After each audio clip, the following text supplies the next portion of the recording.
Queria te ensinar, deixa eu te explicar. Um impacto no poste faz o fio despencar.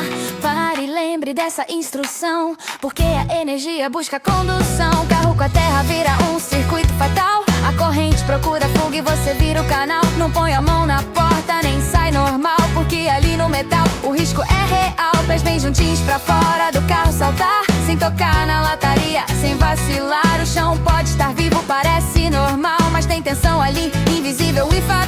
Saia com passos curtinhos, sem abrir ligação. Se abrir os dois pés, vira condução. E se pensar em voltar, nem pensar, só após liberação.